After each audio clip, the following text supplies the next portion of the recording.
تہجد کی نماز، تراویح کی نماز اور قیام اللیل میں کیا فرق ہے؟ میں آپ سے سوال کرتا ہوں. میں اس کو کہتا ہوں الماء، ھذا ماء. آپ نے کہا، دوسرے نے کہا دس از اے واٹر، اور تیسرے آدمی نے کہا کہ یہ جل ہے. کیا یہ جل ہے؟ اور چوتھے نے کہا یہ پانی ہے. تو کیا کہیں گے آپ؟ جو پانی ہے وہی واٹر ہے، اور اسی کو ہندی میں سنسکرت میں کیا کہیں گے؟ جل کہیں گے. نام یعنی اصل ایک ہے لیکن نام الگ الگ ہے.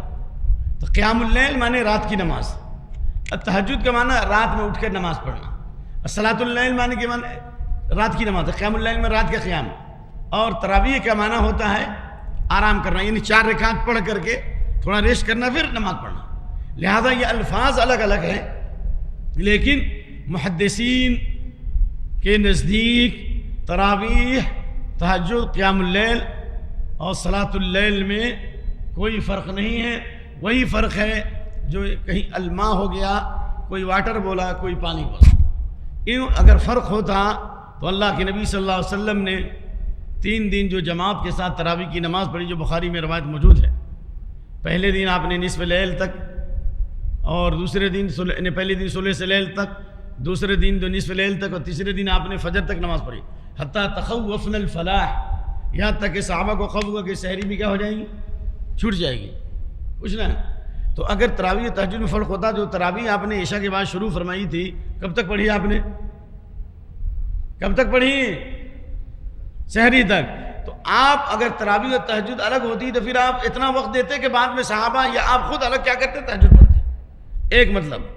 کوئی یہ کہہ سکتا ہے نہیں یہ تو اتفاقی واقعہ ہے، تہجد فرض نہیں ہے. ارے تہجد تمہارے لیے فرض نہیں ہے، لیکن امام ابن کثیر نے قول نقل کیا کہ نبی صلی اللہ علیہ وسلم کے لیے تہجد فرض ہے.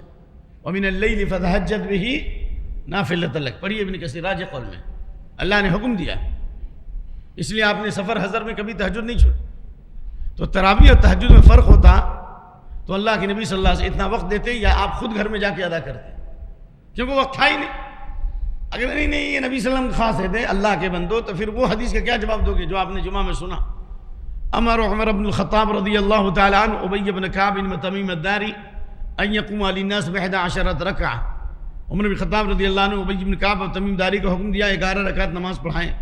قاری جو ہے 100 آیت پڑھتا تھا 1 رکعت میں، یہاں تک کہ اس وقت کے اہل علم اور علماء اور فضلہ اور صحابہ لاٹھیوں پر ٹیک لگاتے تھے. وما كنا ننصرف الا عند فروع الفجر، اور وہ تراویح پورے رمضان چلتی تھی. کب تک چلتی تھی؟ فجر یعنی سحری تک چلتی تھی. اب اس کے بعد میں ٹائم کہاں ہے بھائی تہجد پڑھنے کا؟ سمجھ میں آ رہی بات؟ تو اس کا مطلب ہے کہ تراویح اور تہجد میں کوئی فرق نہیں ہے. جو احناف ہیں بات کہتے ہیں کہ نہیں تراویح اور تہجد میں فرق ہے. تراویح جو عشاء کے بعد پڑھی جائے اور تہجد جو رات کے آخری حصے میں پڑھی جائے. تو یہ وحی کس پر آئی؟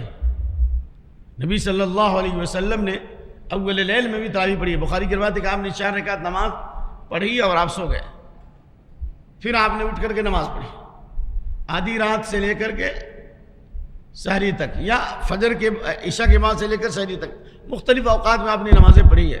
لہذا اسی کو صلاۃ اللیل کہیں، اسی کو تہجد کہیں، اسی کو قیام اللیل کہیں، اور اسی کو رمضان میں تراویح کہیں، کوئی حرج نہ ہے. اور آپ کو زیادہ بے چینی ہو تو احناف کے جو بڑے علماء ہیں جیسے عبدالحی لکھنوی ہیں اور جو علماء ہیں ان کے کلام کو پڑھیے گا تو اندازہ ہوگا. انہوں نے بھی کہا کہ حق اور انصاف یہ ہے کہ تراویح اور تہجد میں کوئی فرق نہیں ہے. البتہ اتنی بات ضرور کہی جا سکتی ہے کہ تراویح پڑھنے کے بعد جو آدمی امام جماعت کے ساتھ پڑھا، انہ من قام مع الامام حتی ینصرف کتب لہ قیام اللیل، جو امام کے ساتھ تراویح پڑھے اور امام کے ساتھ ختم کرے تو اس کو پوری رات کا ثواب ملے گا. تو اس کے بعد بھی اگر آپ سحری میں اٹھتے ہیں اور آنکھ کھلتی ہے اور آپ 2 رکعت 10 4 رکعت یا کچھ اضافی طور پر پڑھ لیتے نفل نماز ہے تو انشاءاللہ صحیح قول میں کوئی حرج نہیں ہے. واللہ اعلم.